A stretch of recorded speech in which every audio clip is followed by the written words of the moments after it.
वो साधन संपन्न हैं, उनके पास अथाह सुख सुविधाएँ बढ़ गई हैं कि नहीं, लेकिन बढ़ गई हैं पाप करने से। और हमारे पास जो धन संपत्ति संपन्नता थी वो हम विपन्नता आ गई, यानी कि निर्धनता आ गई है। तो इसका कारण क्या है? ये कहीं न कहीं छिपा हुआ प्रश्न हम सभी के हृदय में रहता है, तो इसका समाधान करेंगे कथा के माध्यम से। एक बार क्या था कि एक राजा, एक महात्मा थे। तो महात्मा जो थे, बच्चा थे, 12 वर्ष का बच्चा, 10-11 साल का बच्चा है वो। उसने कहीं कथा सुनी मंदिर में जा कर के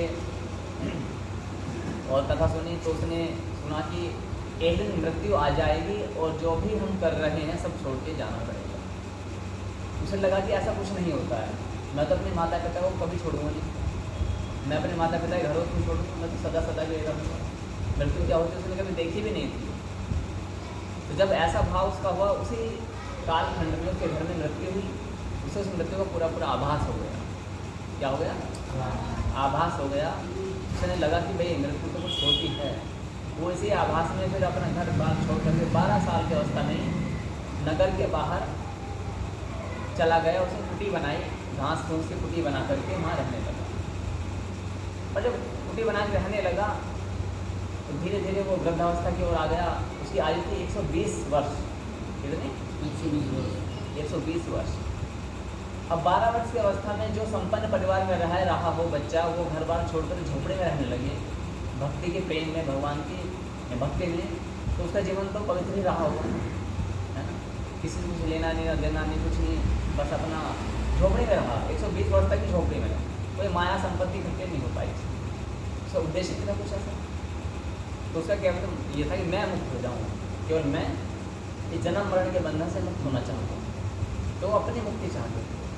तो इसीलिए 120 वर्ष की अवस्था में उनका कुछ नियम था, कुछ पूजा पाठ भक्ति से संबंधित उनके कुछ नियम थे।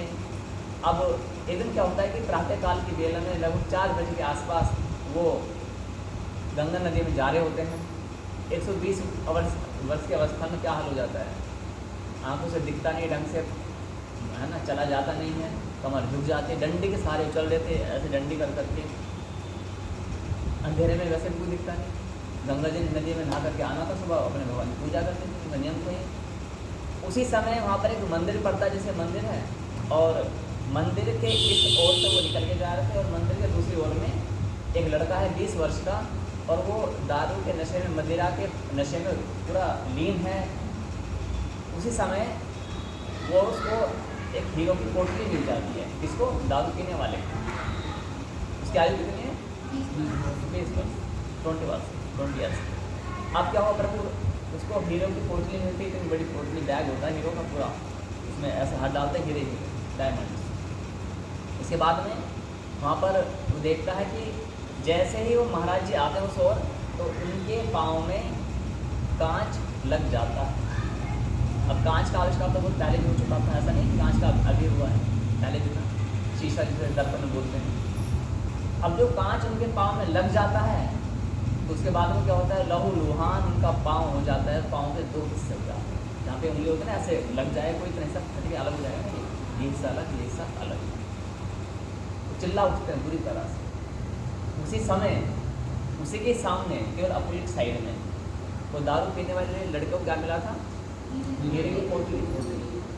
उस हीरे की पोटली वाले ने महात्मा को कहा, अरे महाराज, तेरे राम ने तुझे क्या दे दिया? देख, मेरे दारू ने मुझे क्या दिया? हीरो से भरी पोटली दी है, एक पैक लगा तो भी ठीक हो जाएगा।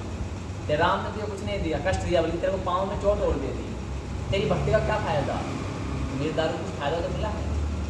अच्छा, उस महात्मा को कभी कोई बात बुरी नहीं लगी, कभी कोई बात बुरी नहीं लगी। समझिए, देखना इसकी आवाज़ आ रही है।